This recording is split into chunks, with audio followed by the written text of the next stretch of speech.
Πρέπει, ενημερώνοντάς σας βέβαια και χαιρόμαστε για την συνάντηση αυτή η οποία γίνεται και αφορά βέβαια όχι την Αρκαδία, αλλά μόνο την Τρίπολη. Να πω μερικά πράγματα. Σίγουρα η καλοκαιρία ήταν αναμενόμενη, αλλά δεν ήταν σε αυτό το επίπεδο. Και δεν δημιούργησε προβλήματα σε κάποιες συγκεκριμένες περιοχές όπως είχαμε στις προηγούμενες μέρες, όπου είχαμε στρέψει εκεί όλο μας το ενδιαφέρον και μπορούσαμε και αντιμετωπίζαμε πολύ πιο εύκολα τα πράγματα. Πήγε συνολικά στο σύνολο του Δήμου. Ένα τεράστιο Δήμο, που όλοι ξέρετε ότι είναι ο τέταρτος μεγαλύτερος φορτιστικά στη χώρα, με πολύ διαφορετικό ανάγλυφο παντού. Έτσι. Αυτό τύχει ως αποτέλεσμα να ρίξει χιόνι το οποίο κειμενόταν διαφορετικά από διαφορετικό ύψος από περιοχή σε περιοχή. Βέβαια οι πολίτες, γιατί εμείς πρέπει να σας πω ότι η υπηρεσία η δική μας και ο αντιδήμαρχος και η υπηρεσία δεν έχουν κινηθεί καθόλου από χθες το μεσημέρι. Καταφέραμε λοιπόν τουλάχιστον να στρέψουμε το ενδιαφέρον στην πόλη της Τρίπολης για να τη στηρίξουμε. Διότι η Τρίπολη, όπως καταλαβαίνετε, είχε το μεγαλύτερο ενδιαφέρον άμεσα, διότι έπρεπε να κατασταθεί κυκλοφορία και προς το νοσοκομείο και προς τις υπηρεσίες εδώ, προκειμένου να διευκολύνουμε και όλο τον κρατικό μηχανισμό να βγει προς τα έξω. Τις τελευταίες μέρες έχουμε ρίξει πάνω από 150 τόνους αλάτι. Ήδη σήμερα, σε λίγο, θα παραλάβουμε 80 τόνους περίπου. Και αυτό διότι το πρόβλημα αυτό δημιούργησε τεράστιο θέμα όσον αφορά την προμήθεια του αλατιού και τα αυτοκίνητα τα οποία είχαν τη σχέδια του να κινηθούν. Αυτό ήταν το μεγάλο πρόβλημα. Θα μπορούσαμε να φέρουμε άλλους 50-70 τόνους. Δεν μπορούσαν όμως, με το ζόρι, περίπου τους 80 τόνους θα έρθουν σε λίγο στην Τρίπολη. Τη νύχτα ρίξαμε άνω των 70 τόνων αλάτι στην Τρίπολη. Από χθες το απόγευμα μέχρι το πρωί. Αυτό το οποίο όμως παρουσιάστηκε σήμερα το πρωί, και μπορώ να το κατανοήσω, είναι ότι υπήρξε καθολική απέτηση από όλα τα χωριά, γιατί έτσι είχαν μάθει, να ανοίγει αμέσως ο δρόμος επαρχιακός. Δεν μπορούσαμε να είχαμε πρόσβαση σε ένα πολύ μεγάλο κομμάτι του Δήμου. Μέχρι το μεσημέρι. Επικοινώνησα βέβαια και με το Ευαγγέλιο για να πούμε το μεσημέρι, τα είπαμε. Υπήρχε και εκεί πρόβλημα, γιατί και εδώ υπήρχε έλλειψη αλατιού. Και εσείς περιμένετε να πάρετε, νομίζω, αύριο το πρωί, από ό,τι μου είπε ο Βαγγέλης, 100 τόνους αλάτι, που θα μπορέσουμε να αντιμετωπίσουμε το πρόβλημα. Είπα επίσης ότι αν χρειαστείτε απόψε και έρθει σε λίγο, αν χρειαστεί η περιφέρεια κάποια ποσότητα από αυτά που θα έρθουμε εμείς απόψε να πάρετε, να διευκολύνουμε και το συμπληρώνουμε εμείς αύριο αντίστροφα και ούτω καθεξής.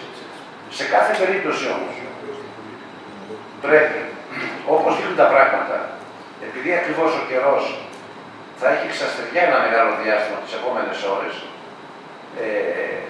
θα το παγώσει.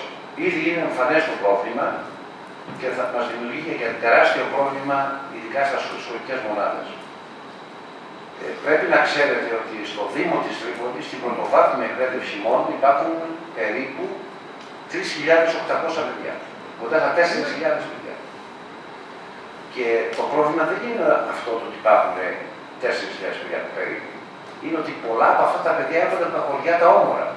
Δηλαδή έρχονται από την περιφέρεια με το λεωφορείο ή τα ταξί που έχουν δυστοκία και δυσκολία στη μεταφορά τους εδώ. Λόγω ακριβώς ότι οι δρόμοι αρκετοί εξ αυτών είναι κλειστοί.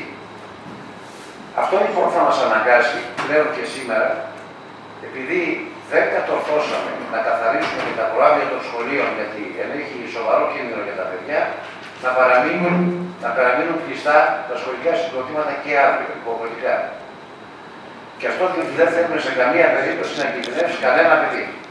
Απολύτως κανένα παιδί.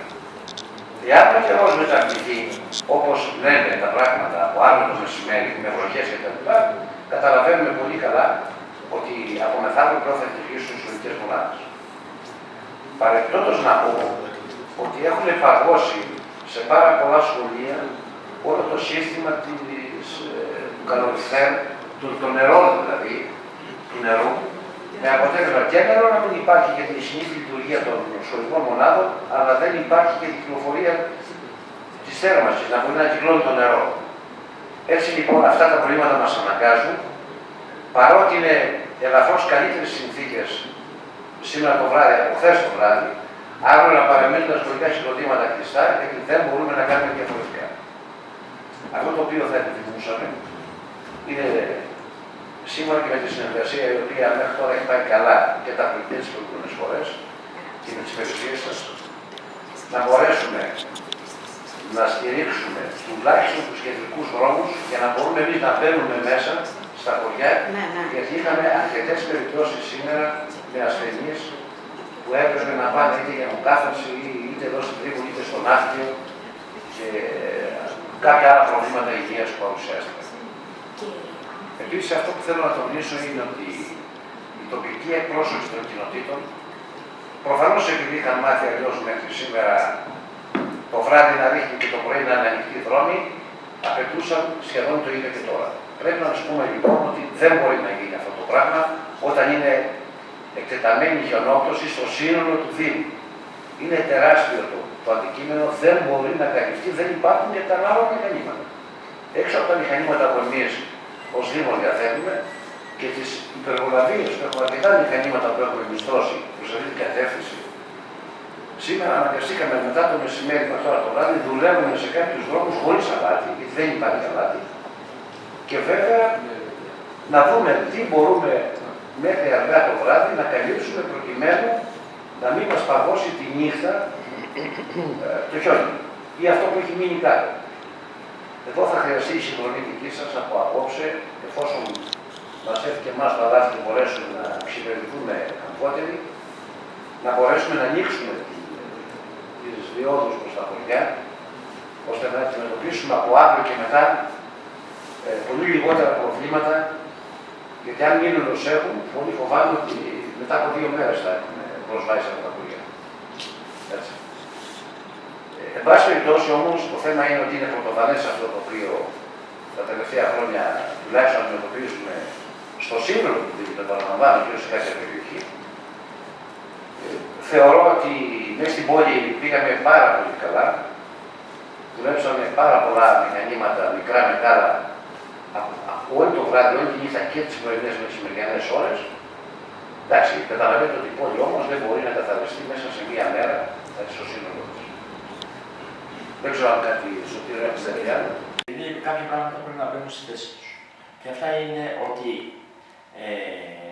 κανένα χωριό δεν υπήρχε αποκτισμένο. Καμία ασθένεια δεν υπήρχε αποκτισμένη. Όλοι οι κτηνοτρόφοι δεν έχουμε αυτά τα πράγματα. Πρέπει να υπάρχουν αποκτισμένοι κτηνοτρόφοι, διότι οι κτηνοτρόφοι έχουν ενημερωθεί εγγράφως, έχουν παραλάβει οδηγίες σε περιπτώσεις τέτοιων καταστάσεων, όπου θα πρέπει να έχουν αυτονομία για αυτοκίνητο για 15 μέρες.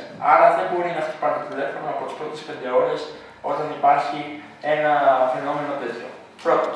Δεύτερον, δεν μπορώ να δεχτώ, όχι μόνο ως υπεύθυνος πολιτικής προστασίας που καλούν να διαχειριστεί μια τέτοια κατάσταση, αλλά και ως φυσικό πρόσωπο. Να μιλάμε, να συζητάμε για μια ορεινή περιοχή και να έχουμε βγάλει από το δεξιδόγειό μας τον όρο αλυσίδες. Και γι' αυτό χρειάζομαι, δηλαδή, θα ήθελα τη συνδρομή της αστυνομίας, έστω και με πληροφόρηση. Δηλαδή, σήμερα ακόμα και στην Τρίπολη εδώ πέρα ή και σε χωριά διάφορα, δεν υπήρχε θέμα. Αν υπήρχε, αν είχαμε μια χρήση αλυσίδων, υπήρχε βατότητα. Και πρέπει να καταλάβουμε ότι το αλάτι, η λειτουργία, το ξέρει πάρα πολύ καλά ο κ. Πανταζόπουλος και ο κ. Παναγιώτης, ότι μετά από κάποια θερμοκρασία και αυτό δεν λειτουργεί.